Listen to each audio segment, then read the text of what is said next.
прямом эфире программа «Якутск сегодня». Мы выходим одновременно и на телевидение, и радио ТИТИМ. Саха-радио – это национальная вещательная компания «Саха». За режиссерским пультом Мария Новгородова и Николай Слепцов. У микрофона редактор Юрий Сергеев. В нашей сегодняшней передаче в преддверии 8 февраля, Дня российской науки, сегодня выступят у нас представители ученого мира, представители здравоохранения, якутской медицины. А через некоторое время во второй части передачи мы узнаем, какие мероприятия запланированы к 80-летию Великой Победы в рамках проекта «Историческая память». А прямо сейчас, конечно, как я уже сказал, мы говорим о медико-социальной помощи пациентам с нейродегенеративными заболеваниями. Представлю наших первых гостей студии. Это научный сотрудник Якутского научного центра комплексных медицинских проблем, председатель Республиканского общественной организации Ассоциации пациентов со спиноцеребелярной атаксией первого типа и другими нейродегенеративными заболеваниями Республики Саха-Якутия, отличник здравоохранения Якутии, врач-генетик Оксана Гавриловна Сидорова. Добрый день. Здравствуйте. И врач Савина Анастасия Дмитриевна, врач-диетолог, кандидат медицинских наук с Республиканского центра общественного здоровья и медицинской профилактики. Здравствуйте. Здравствуйте. А уважаемые радиослушатели, телезрители, наши телефоны, напомню, 32 2066 и 32 1166. Если у вас возникнут в ходе нашего сегодняшнего разговора вопросы или пожелания какие-то, пожалуйста, звоните нам на эти телефоны. Что ж, Оксана Гавриловна, вам первый вопрос. 23 января в Якутске состоялась научно-практическая конференция на тему об организации специализированной медико-социальной помощи пациентам с нейродегенеративными заболеваниями. На примере спиноцеребелярной атаксии первого типа в республике. Конечно, хотелось бы услышать цели, задачи, и некоторые, может, итоги какие-то. Пожалуйста. Да, мы, завершая свой проект по фонду президентских грантов, провели научно-практическую конференцию. Было заслушано 10 докладов по современным методам и обследования и лечения нейродегенеративных заболеваний, по медико-социальной помощи пациентам со спиноцеребелярной атаксией.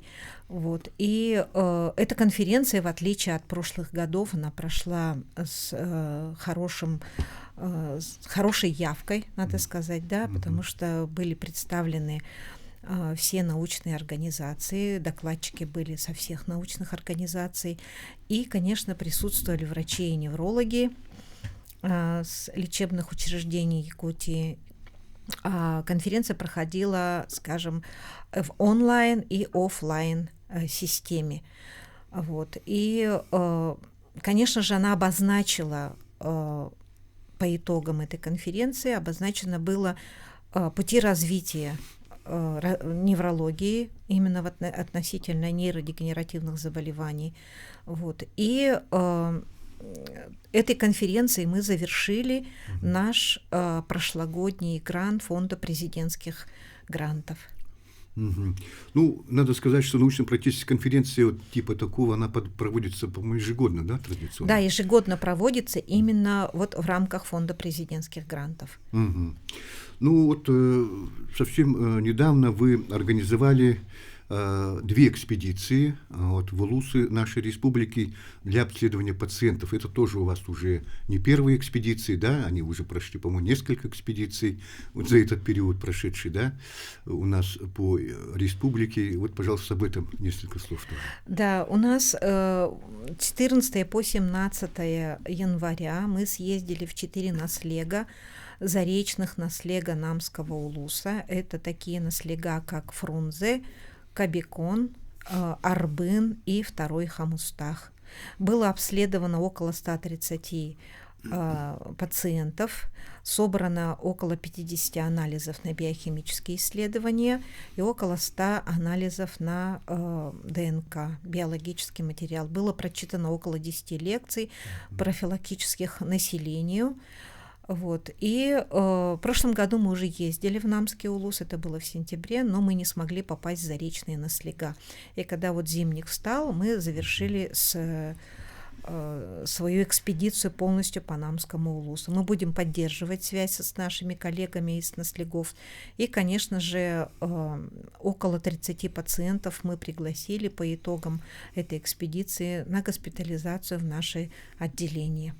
А что показало обследование? Все-таки рост генетических заболеваний увеличивается, да? Знаете как, насчет нейродегенеративных заболеваний, да, они ведь делятся на наследственные и мультифакториальные, то бишь приобретенные. Вот. Иногда бывает так, что особенно когда нет невролога в улусе, или же пациент не придает большого значения, под маской нейродегенеративных заболеваний, да, могут скрываться и другие нозологии. Поэтому обязательно вот эти вот экспедиции наши, да, мы при каждой экспедиции выявляем первичные случаи нейродегенеративных заболеваний. Вот. И бывает так, что при наследственных нейродегенеративных пациенты намеренно не обращаются. Вот. У них есть такое в поведении. Вот. И почему такое происходит? Потому что мало информации, страх присутствует, что скажет что-нибудь неприятное, поэтому я вот так на всякий случай и посижу, буду ходить как обычно, то есть вот буду продолжать работать, но потом, когда уже фельдшера или врачи на местах уже начинают настаивать, тогда даже только после этого пациент уже начинает обращаться к нам. Но все-таки вот возрастная категория, вот как сейчас она? Разница, видимо, и молодые, и довольно пожилые люди, да? Судя, значит, да, по опыту судя, что нейродегенеративные заболевания, они молодеют. Молодеют, да, потому что если смотреть на наследственные нейродегенеративные заболевания, что если родители, там, старшие сестры или братья заболевали ближе к 50 годам, то сейчас уже сразу же за 40 или в 37-8 лет начинается дебют болезни. Вот, например, если взять вот ЦЦА номер 1, да, вот спиносцебелярную токсию первого типа, там она ведь есть и позднее мозжечковое токсия, да? Есть и ранее, видимо. Да, она зависит, конечно, от количества повторов, какая мутация была в гене, и передана ли она была от матери или от отца. Болезнь, переданная от отца, с эффектом антиципации, она начинается раньше, как правило. Ну, Оксана Гавриловна, вот среди победителей первого конкурса фонда президентских грантов, о чем мы тоже говорили, 2025 года стала вот и среди других вот номинантов региональная ваша общественная организация, ассоциация пациентов со спинноцебелярной атаксией первого типа и другими нейродегенеративными заболеваниями Республики Саха-Якутия. Проект у вас называется «Наша сила в единстве», часть 2. Часть 2, да, потому что в прошлом году мы писали первую часть. Сегодня у вас уже в этом году уже вторая часть. Мы продолжаем наш проект, потому что все-таки в наслегах, в улусах, отдаленных, тем более труднодоступных наслегах, есть еще семьи, которые по каким-то причинам своим личным не могут приехать на обследование, и они мало знают об этом заболевании. И вот эти вот факты, конечно же, усугубляют течение, инвалидизация быстро происходит. Вот. И мы, конечно, с большой радостью приняли это известие, что мы стали победителями. Поздравляем, кстати, да. Спасибо, да. По Якутии, получается, 9 некоммерческих организаций вышли победителями первого тура 2025 года по ФПГ. И в городе Якутске это 5 некоммерческих организаций. Но мы единственная организация именно вот по направлению здравоохранения. Так, у нас телефонный звонок, пожалуйста, послушаем тебя. Алло. Алло, здравствуйте. Здравствуйте. Я хотел узнать, Вилюйский энцефалит насколько распространен в республике и излечимо ли сейчас? Да, очень интересный вопрос исторический, потому что нейродегенеративные заболевания, вот на примере которых мы говорим, спинцеребелярная атаксия первого типа и миотоническая дистрофия первого типа, они были в период изучения вилюйского энцефалита. Но вилюйский энцефалит на сегодняшний день это очень загадочное, как бы периодическое, с большим перерывом заболевание, и сейчас больных с вилюйским энцефалитом очень мало, истинным вилюйским энцефалитом. Поэтому в народе вообще в миру обычно говорится, это вилюйский энцефалит, и за ней кроются другие заболевания, но это нужно обращаться уже к специалистам. А методы лечения есть, да, какие-то сейчас? Значит, радикальных методов лечения нейродегенеративных заболеваний на сегодняшний день нет. Пока нету, да, в целом в мире. Ну что ж, я хочу задать теперь вопросы к Анастасии Дмитриевне Савиной, вот, врачу-диетологу, кандидату медицинских наук. Ну, конечно, мы касаемся сегодня вот пациентов с заболеваниями нейродегенеративных заболеваний, да, центральной нервной системы. Есть разные типы, конечно, заболеваний, вот о чем сегодня мы тоже говорили. А есть ли какая-то универсальная диета вот при этих заболеваниях центральной нервной системы?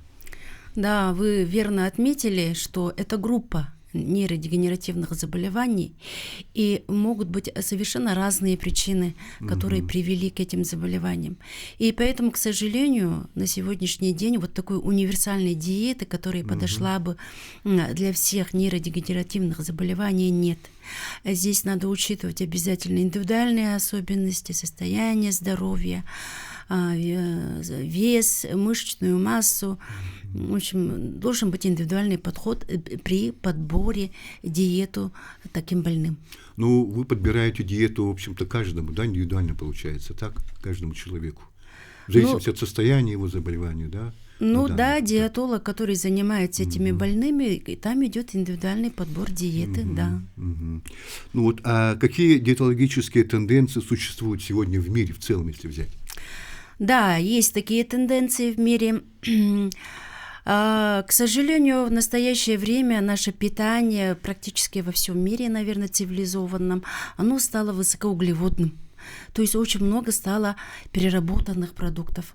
То есть магазинной пищи, красивые упаковочки, практически с утра до вечера мы питаемся им. Питание низкожировое, практически полезные животные жиры, растительные жиры заменили искусственные жиры, это трансжиры, это маргарин, который есть тоже в любой магазинной выпечке.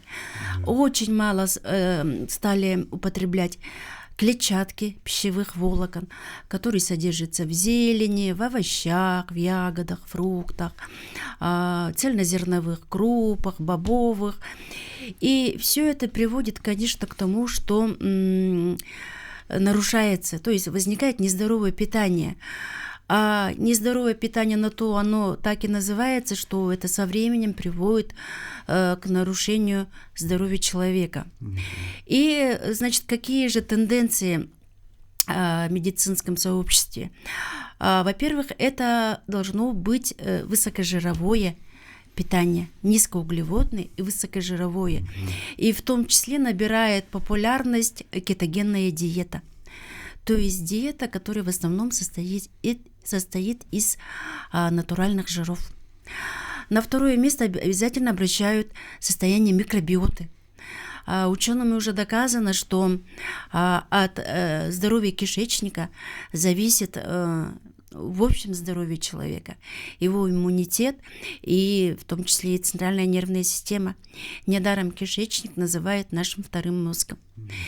И третий момент – это в рационе должны присутствовать продукты, которые содержат омега-3, полезные жирные кислоты, антиоксиданты, пробиотики – это ферментированные продукты. Также должны быть пищевые волокна и полезные жиры. Вот такая тенденция. Ну, какие-то общие рекомендации, может, попробуйте дать, да, Анастасия Дмитриевна, по питанию при, значит, НДЗ, То есть, Да, да, заболевания существует, да, нейродегенеративных заболеваний. исходя вот из разных диет, включая средиземноморскую диету, ГАПС-диета, кетогенная диета, низкоуглеводная, высокожировая, есть, конечно, общее. Это полный отказ от сахаров, от переработанных продуктов, от трансжиров, полный отказ, от глютена, так, и должно быть много полезных и природных продуктов, цельных продуктов, Так, у нас животных телефонный продуктов. звонок, давайте послушаем нашего радиослушателя, режиссер мне показывает. Алло, Алло, здравствуйте раз. ну-ка слушаем вас. Я хотел спросить, сейчас в данное время в мединституте очень мало времени уделяет, говорят, гастроэнтерологии. И у нас в поликлиниках не хватает гастроэнтерологов. Мгм. Надо было вообще отдельную поликлинику гастроэнтерологическую, потому что это гастроэнтерология, это здоровье человека. Как вы скажете? Да, вы совершенно верно сказали, как я уже говорила, да, здоровье кишечника – это, в общем-то, здоровье общего организма.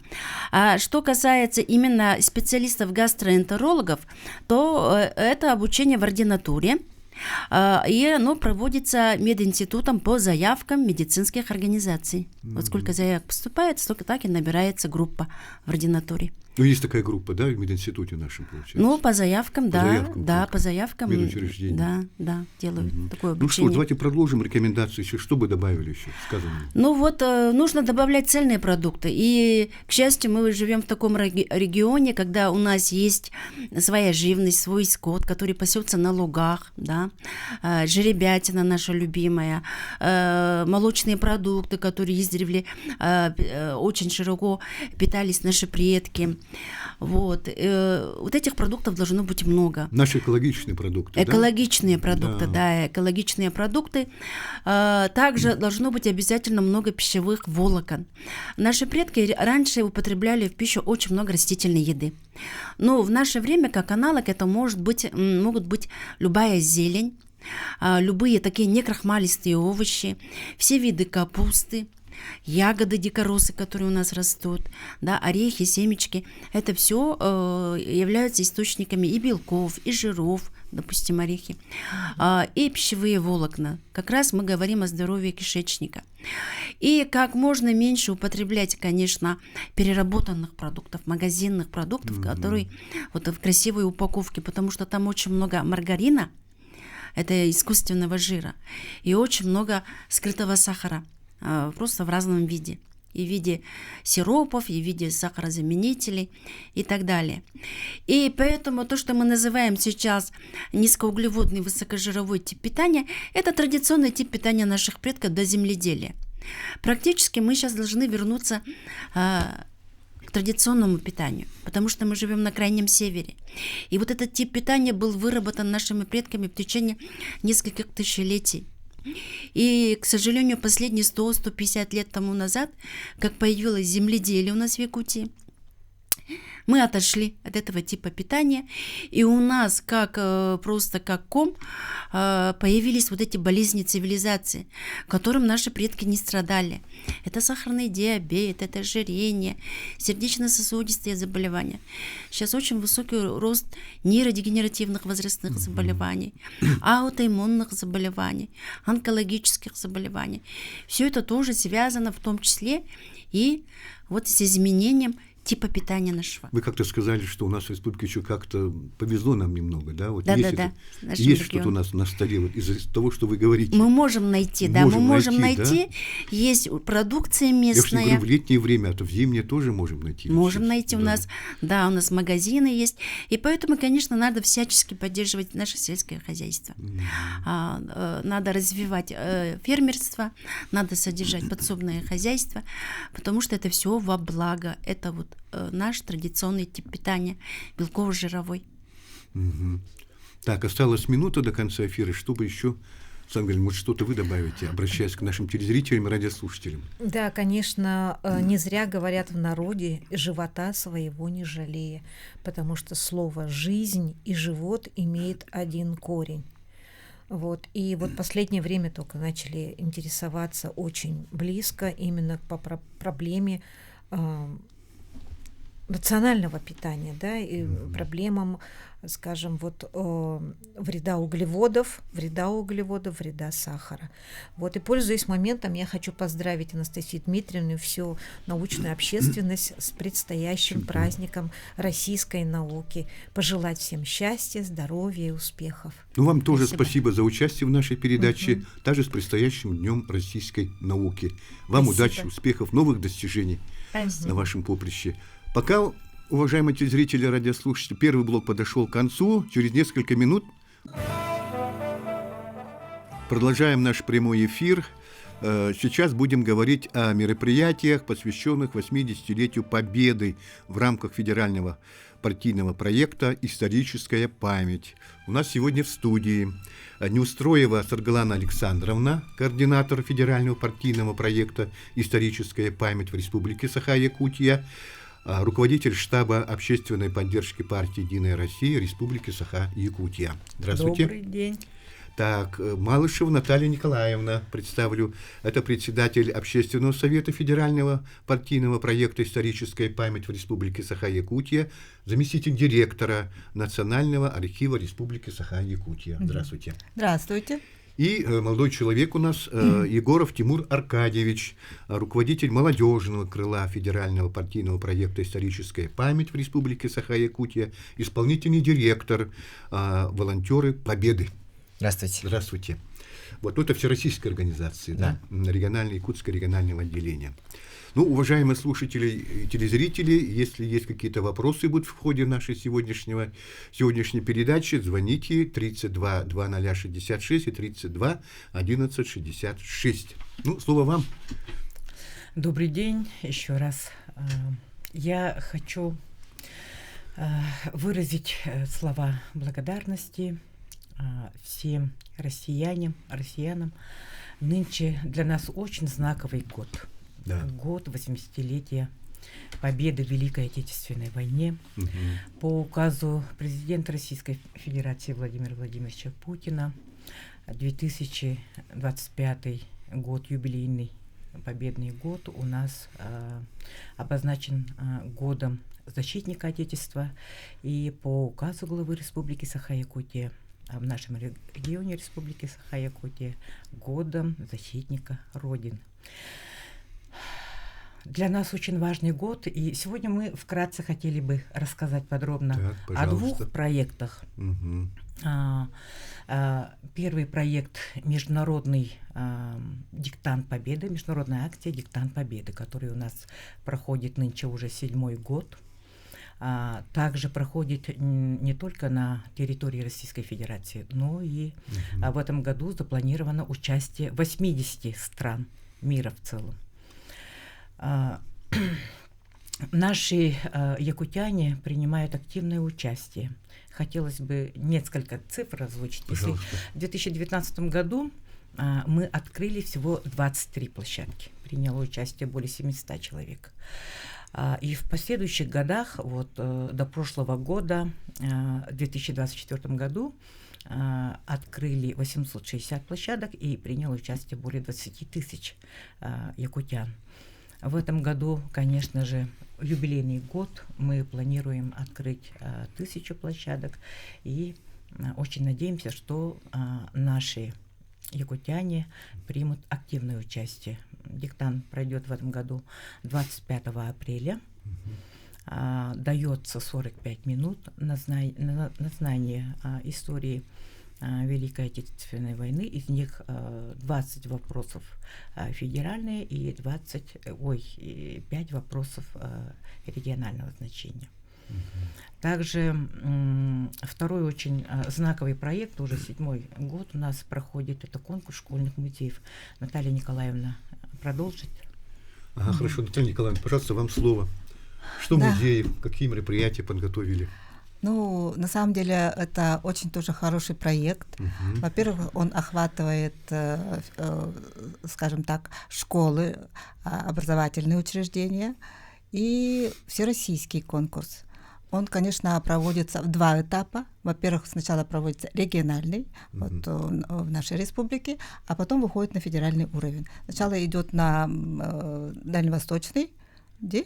Ага. Этап, да? Да, этап, ну, мы там принимаем участие, Да. наши победители там принимают участие, а оттуда уже всероссийский. Вот. По 2 номинациям проводится конкурс. Это лучший городской музей и лучший сельский музей, потому что все-таки не разнозначные музеи материальные, такое вот обеспечение городских и это. Ну, хотелось бы отметить, что вот в этом году будет 7-й раз. Последние годы контингент и география у нас расширяется, принимают участие ребята из многих улусов. Очень активно у нас участвует школа номер 29, да, города Якутска. В прошлом году много ребят из маленького села Тока Алекминского улуса. Ну, наверное, это тоже резонно, потому что они принимали участие, потому что их земляк, знаменитый Иван Кубертинов, возможно, поэтому несколько докладов были посвящены ему. Вот. Ну и на самом деле цели и задачи вот этого конкурса, они значимы и, как говорится, идут вот в ногу со всеми объявленными годами, скажем так. До этого вот у нас были тоже объявлены годы и семьи, и в прошлом году у нас конкурс был посвящен, он так назывался, «Потомки героев». И дети рассказывали о своих дедах. Ну, Это же даже прадедах, потому что они уже еще маленькие, некоторые даже все прапрадеды. И вот это вот получается связь поколений, воспитание патриотизма в детях, да. Ну и самое главное — это история, память. Вот, поэтому мы считаем, что это очень хороший проект, который объединяет и взрослых, потому что принимают участие в этом конкурсе, ну и сами дети, и сами понимаете, что и родители, как говорится, в это бывают вовлечены, ну не говоря о учителях, которые курируют. Поэтому вот... И в дополнение еще можно сказать, да, по конкурсу школьных музеев с прошлого года у нас принимают участие не только школьные музеи, но и музеи средних, высших учебных заведений. Поэтому вот в этом году мы призываем, буквально вот в марте начинаем старт, региональный конкурс, и победители регионального конкурса, как сказала Наталья Николаевна, эти работы мы направляем уже для участия на федеральном уровне. И по итогам конкурса, значит, денежное вознаграждение для улучшения материально-технической базы музеев. Вот.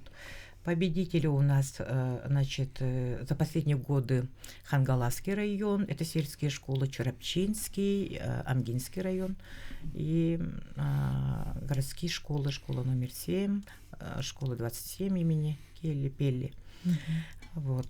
В общем, конкуренция будет, скажем так, да? Да, мы у нас с каждым годом, конечно, да, возрастает. География, конечно, расширяется. Да, и в этом география году... расширяется.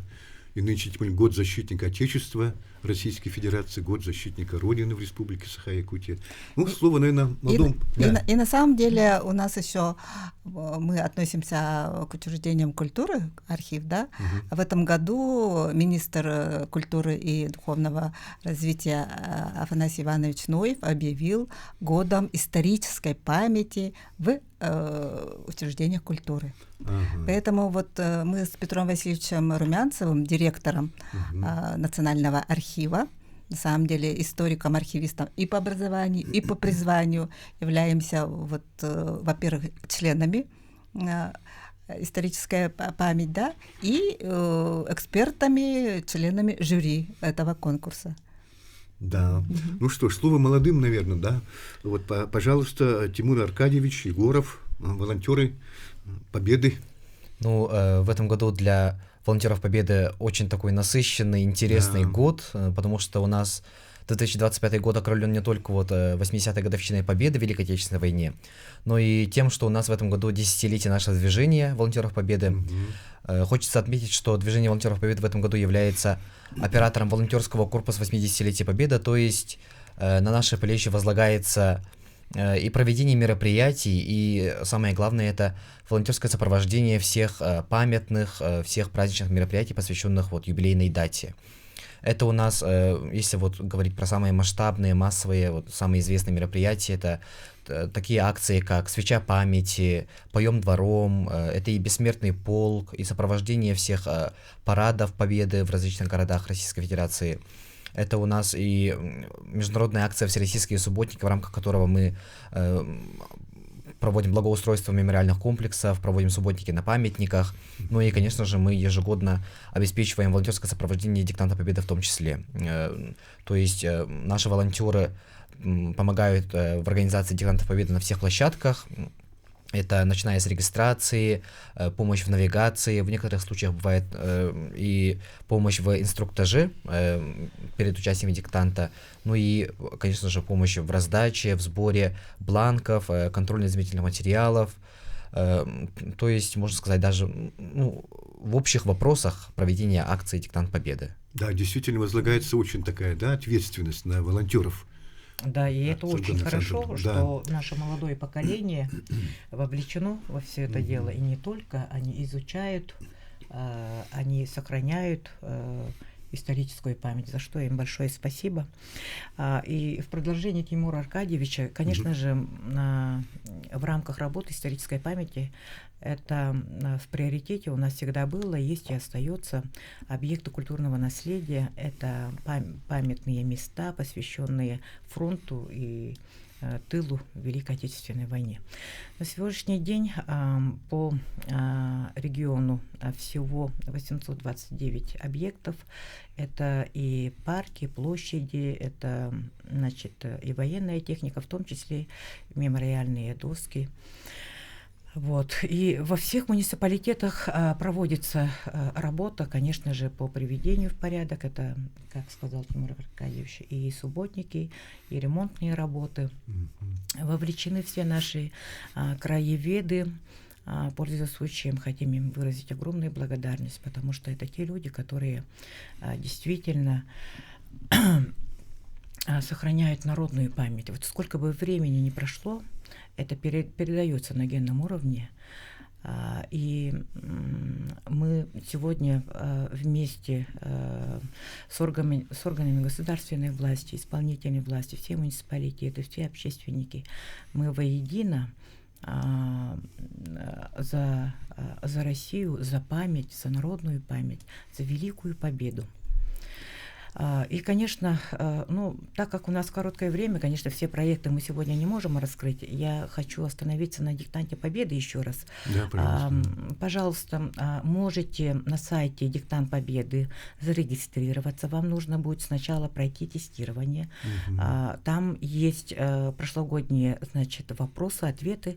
Например, в 2024 году вопросы, согласитесь, были сложные, да? Были очень сложные. И в день, так как у нас диктант пройдет в этом году в 15 часов, и по часовому поясу у нас +1, +3 да, по региону, поэтому, но в любом случае это пройдет в одно время, и мы призываем всех принять участие. Также на базе диктанта Победы с прошлого года у нас проходит акция «Письмо герою». Города трудовой доблести — это город Якутск и город Алдан. Вот в прошлом году мы проводили акцию «Письмо герою», а нынче мы призываем провести данную акцию во всех муниципальных образованиях нашего региона. И, конечно же, в преддверии празднования Великой Победы хочется еще поблагодарить наши общеобразовательные учреждения. Конечно же, мы потомки победителей, героев, и это у нас на генном уровне передается. Это все начинается с любви вот к маме, отцу, отчиму дому, да, малой родине. И это, конечно же,